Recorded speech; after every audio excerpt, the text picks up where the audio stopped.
صلاة القرب والعجم اما بعد فاعوذ باللہ من الشیطان الرجیم بسم اللہ الرحمن الرحیم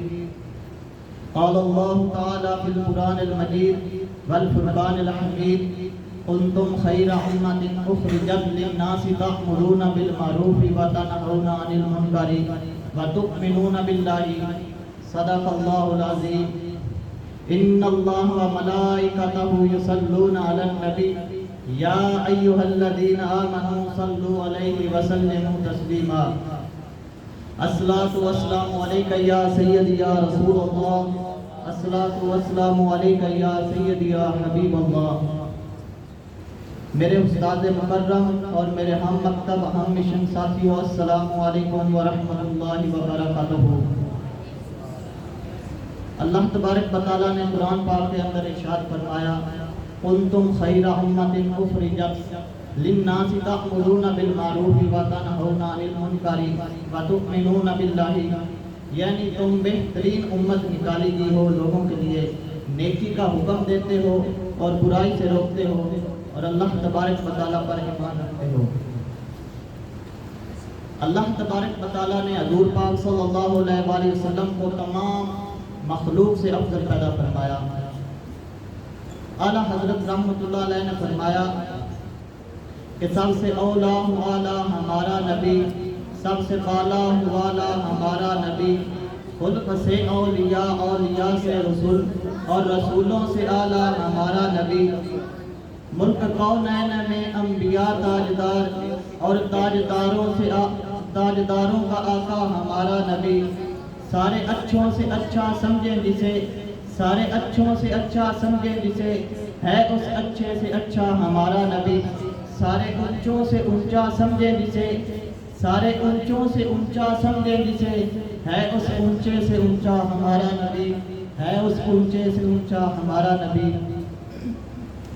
پھر اللہ تبارک و تعالیٰ نے نبی کریم صلی اللہ علیہ وآلہ وسلم سے نسبت والی ہر چیز کو اعلیٰ و افضل پیدا فرمایا۔ نبی کریم صلی اللہ علیہ وآلہ وسلم پر نازل ہونے والی کتاب تمام کتابوں سے افضل و اعلیٰ ہے۔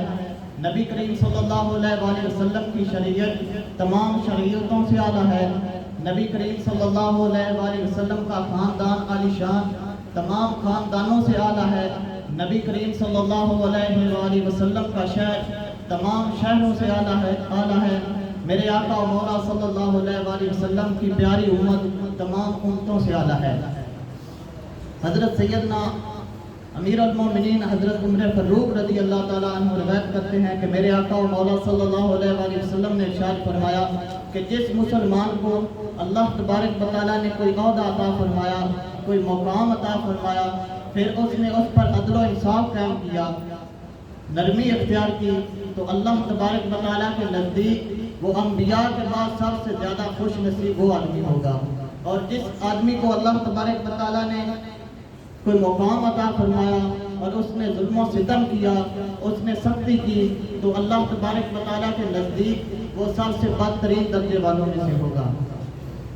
حضرت سیدنا عبداللہ بن عمر رضی اللہ تعالیٰ عنہ روایت کرتے ہیں کہ ایک دن ایک شخص نبی کریم صلی اللہ علیہ وآلہ وسلم سے سوال کیا کہ یا رسول اللہ، یا حبیب اللہ، کہ سب سے زیادہ اللہ تبارک و تعالیٰ کے محبوب ترین کون سا آدمی ہے، اور اللہ تبارک و تعالیٰ کو سب سے زیادہ عمل پسند کون سا ہے؟ تو نبی کریم صلی اللہ علیہ وآلہ وسلم نے ارشاد فرمایا کہ دوسروں کو نفع دینے والا اللہ تبارک و تعالیٰ کو سب سے زیادہ محبوب ترین آدمی ہے، اور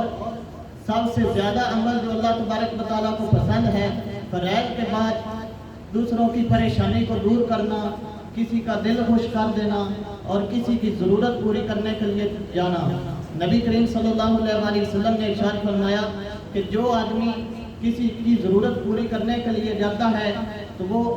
مجھے اس آدمی سے بھی زیادہ محبوب ترین ہے جو مسجد نبوی میں ایک ماہ اعتکاف کرے۔ تو اللہ تبارک و تعالیٰ کی بارگاہ میں دعا ہے کہ اللہ تعالیٰ ہمیں نبی کریم صلی اللہ علیہ وآلہ وسلم کے نقش قدم پر چلنے کی توفیق عطا فرمائے۔ وما علینا الا البلاغ المبین۔